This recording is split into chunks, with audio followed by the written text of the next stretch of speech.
everybody, it's Janine over at Slow Happy Vintage. I have still a bunch of stuff on my desk that I've shopped for over the past couple of months really, and they've just been sitting here waiting to be shared with you and waiting to be listed as everything else is. I tell you, if you see something that you really would like, a couple of the pieces I'm going to be keeping, but please let me know. I've had several people reach out and purchase things from my videos because I'm really slow to get things listed. So if you're interested, let me know. Give me an email over at slowhappyvintage@aol.com and we can hopefully work something out. Anyway, without further ado, let's get to turning the camera around and see what I've got. Also, a quick shout out to my brother Dave. It's almost his birthday. If you're watching, Dave, happy birthday. And if you want to see some great photography, he is a photographer in the Montecito area in California. He does a lot of high-end real estate, a lot of landscapes, a lot of portraits. He's an amazingly talented guy. Go over to his website. I believe it's davidpalermophotography.com. I'll flash it up on the screen and take a look for yourself. Okay, back to jewelry. What do we have here? This is a compilation of a lot of things I've picked up mainly at an antique store locally here. This gal, she was closing her booth and she gave me an incredible discount of, I want to say it was like 30 or 40% off. Maybe it was even 50%. Anyway, she gave me a great deal on these things. This is just a glass brooch. It's really pretty. I think I am going to go ahead and turn on the Presidium and test some of these. I don't think they're going to be anything more than glass. But you never know. And this is very topaz-y looking, but I'll let that warm up. This one I actually know. This one I'm keeping. This is a 10-karat gold ring with a spinel stone in it. Looks very mid-century. Gal said it belonged to her dad because apparently her mom didn't want her dad running around with real diamonds around on his fingers, so he had this made. It is signed 10 karat, and it also has a maker's mark. But if you look at, first I thought it was just glass, and when I was on vacation, one of the antique dealers said, oh, let me test it for you. So she tested it for me, and as you can see, it goes all the way up into the spinel section. Really nice ring. Like I said, I'm keeping that one. Okay, now we have this one that I wanted to test. And just glass, but it's really pretty. I love the setting. I love everything about it. This is very much my style. Gorgeous. Okay, and then there's this brooch, which is absolutely beautiful. It looks like a Maltese cross. It's got these very unusual gripois stones in here that's formed glass, and then just a regular rhinestone here. It is signed Benedict, New York, with a copyright sign. Really, really lovely. And then this one is not signed. It's very reminiscent of a Florenza, which is one of my favorites. Also has a Maltese cross on the bottom here with more gripois. I feel like I'm getting a lot of gripois pieces lately. And it's got some little fish dangles. It's in lovely condition.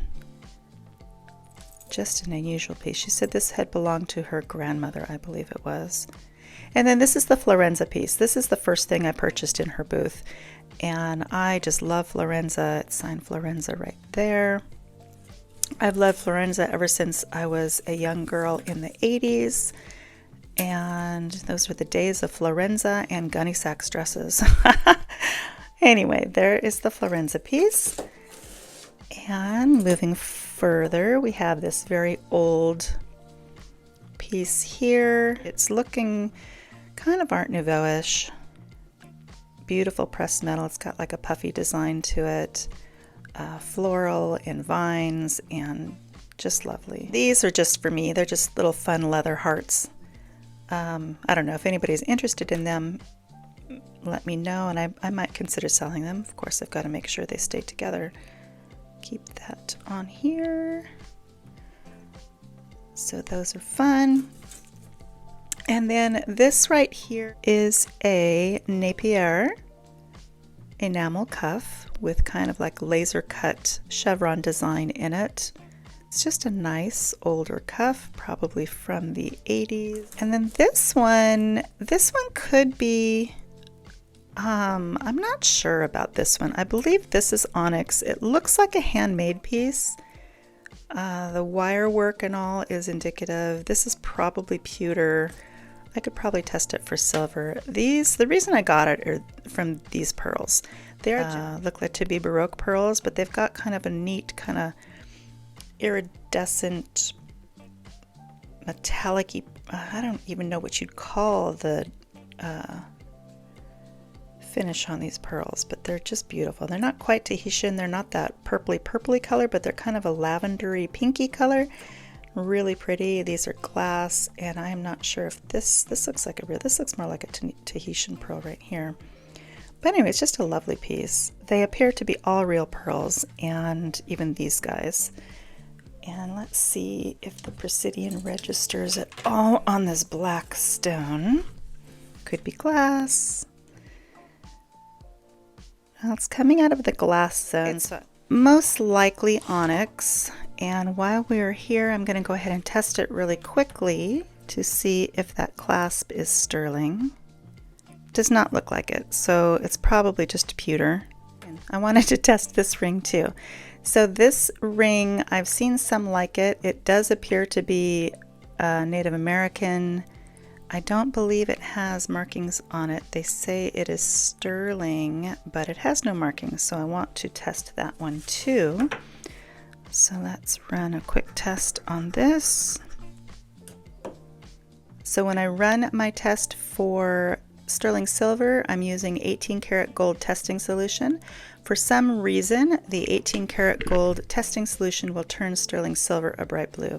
So if you get this look, you are dealing with sterling silver. So yes, this is sterling silver with turquoise chips and coral chips. It's a very attractive ring. It looks to be naturally a 5.5.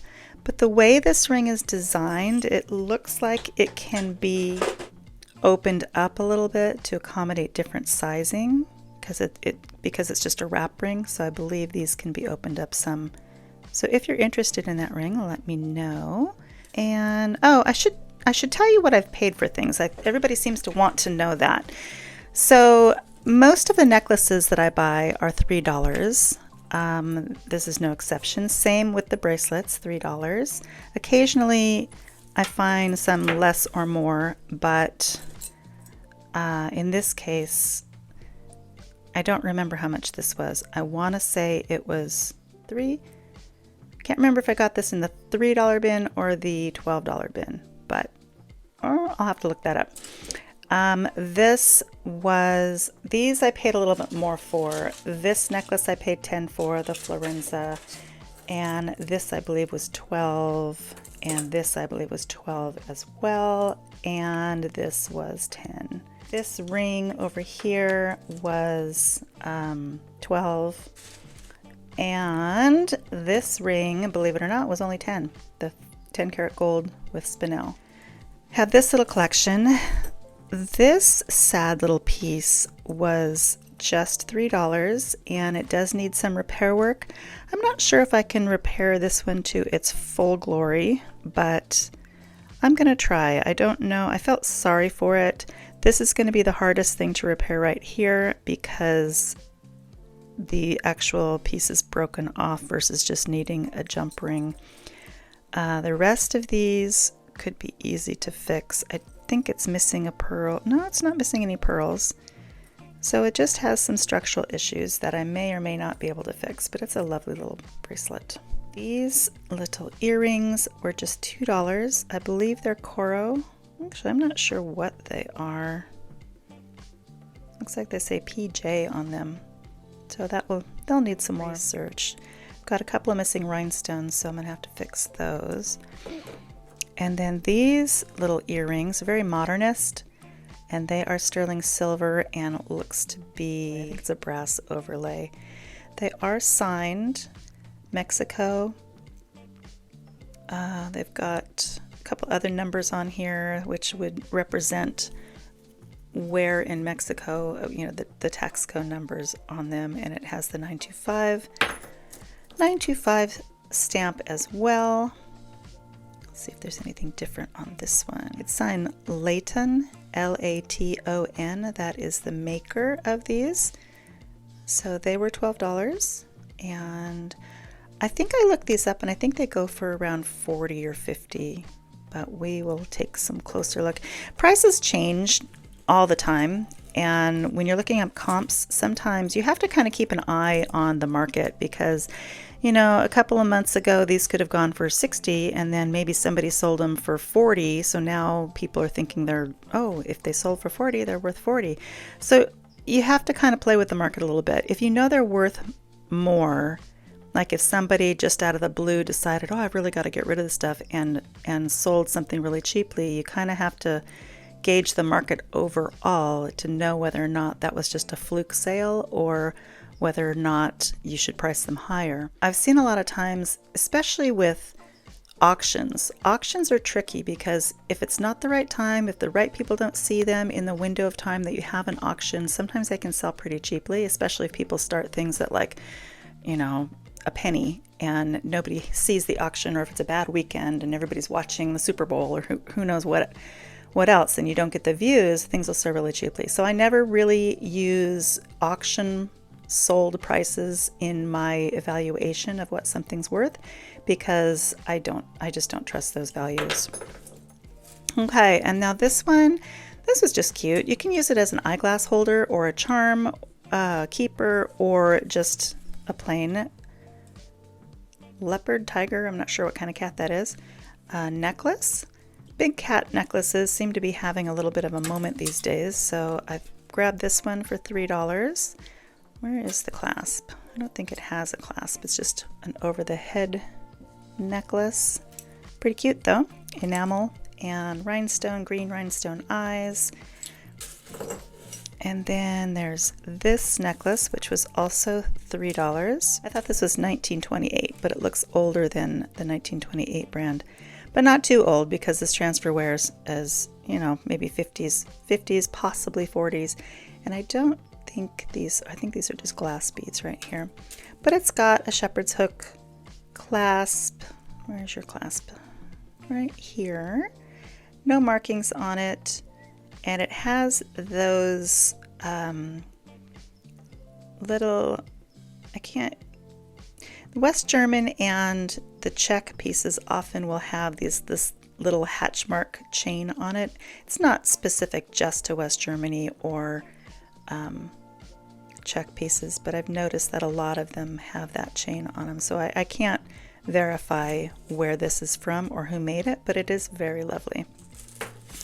Then the last one in this batch is this barrel clasp necklace. Not marked. It's got beautiful glass beads on it. It's got milk glass beads and clear glass beads. Make sure these are not any sort of crystal. Nope, just glass. But also a $3 necklace and very lovely. All right, I found this bag that says I spent $13 on all of this. So I don't know individual prices, but we will just look and see what I have in here. First thing, this looks like it's probably marked. This is a gold tone choker necklace marked Barclay, and it's got a lovely little design on it. Look at those little links. There is a little bit of wear to it, but when you're wearing it, I don't think you're going to notice that. If you analyze it up real close, you can see it has just some very mild wear. And then I've got this piece, handmade pewter made in Norway, it says on the back, and it has a little bit of surface scratching. I don't know if that can be polished out or not because it is kind of a brushed finish, but it's got these nice little, what do you call those, dots? I'll have to look up the term for those dots on them. So that's a fun little piece. And then we have more milk glass and AB crystals. Cute little necklace with a box clasp. I seem to be finding a lot of milk glass lately. I used to collect milk glass glass pieces like bowls and such, but I have stopped doing that because I have quite a bit of it. I might be selling off some of that soon too, but I do like the milk glass jewelry. So I found two pieces. I found this little wire bracelet as well. Now this one's got, I don't know what shape you'd call that, but it's got little pressed glass pieces on it. And 3 strands, wire constructions. Got a really nice spring to the wire too. And then the last thing were these. These look like dirty emeralds, so we're going to test them and see what we've got here. I don't think they're gold or anything. They're very reminiscent of like a Kendra Scott, but I don't know that they are. What do we have? Yes, we have, oh, well, we're getting higher then. When I say dirty emerald, oh, it's going all the way up to jadeite. Interesting. Does not look like jadeite to me. If anybody knows stones really well, and you can tell it's very heavily included. Really pretty, but those are them. So once again, it was $13 for all of these things. 3, 6, 9, 10, 11, 12, 13, so $2 for this. Okay, that was a nice little lot. Okay, the last thing I'm going to show you are the things that are in these little bags, because then I think I'm out of things to show you for a little while until I go out shopping again or until I start repairing. What we have here is a brooch that does have a signature on it. Signature is D'Arnay or something like that. I'll put it on the screen. I haven't listed this for one reason is because I'm still looking for another little tiny, actually 2 little tiny red beads. They almost look like candy, but you know, I wouldn't put replacement candy in here, so I'm still looking for those.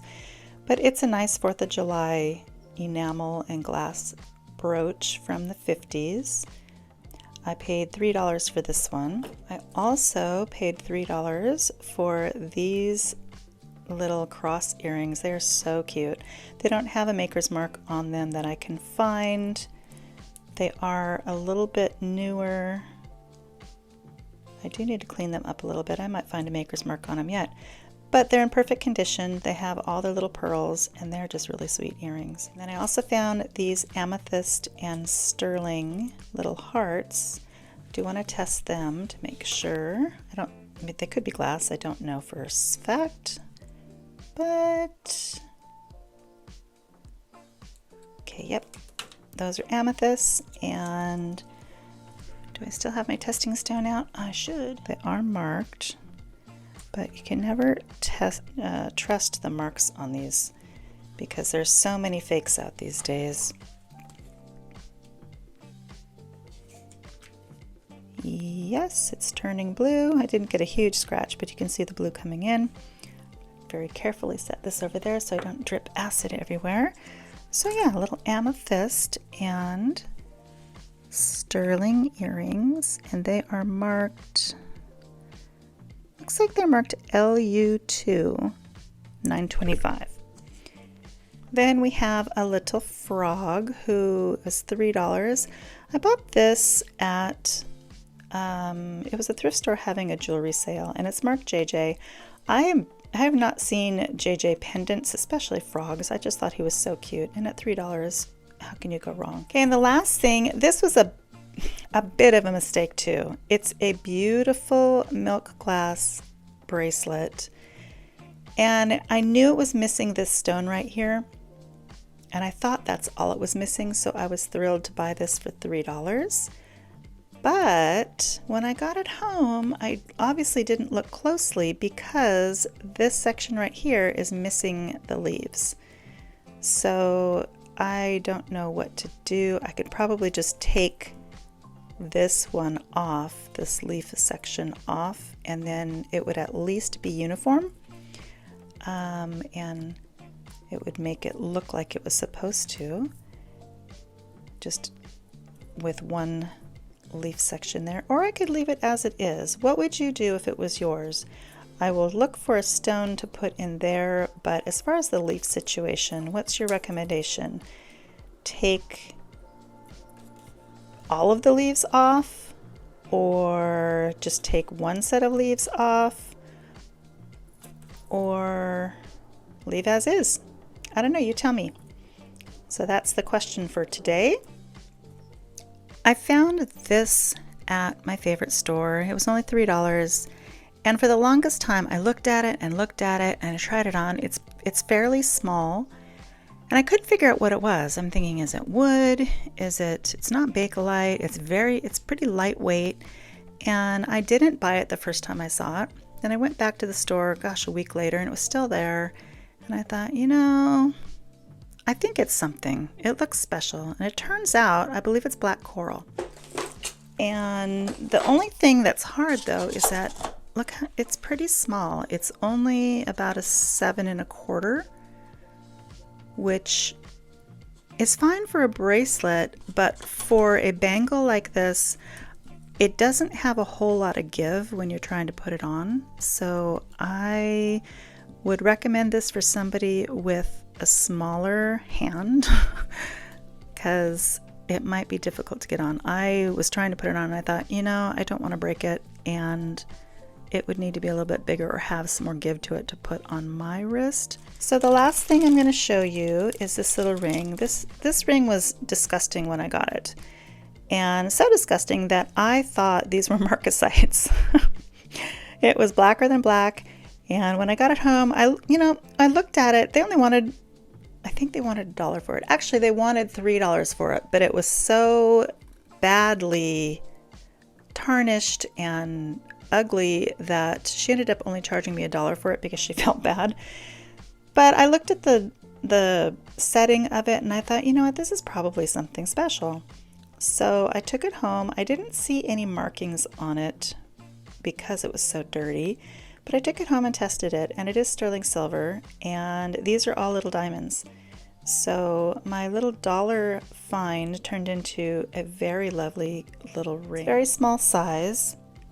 It's about a 5, maybe a 5 1/4. I think it's probably pretty much, 5 1/4. Really cute ring. I might end up giving this to my daughter, but we will see. She wears more gold than silver. I don't know if you can see the diamond flash on there, but once I got it cleaned up, it was a very cute little special ring. That's it for today. Hope you enjoyed the video. I've got to run some errands, and sometimes running errands means stopping by thrift stores and antique stores. I don't know if that's going to happen today though. I will see you in the next video, and have a great week.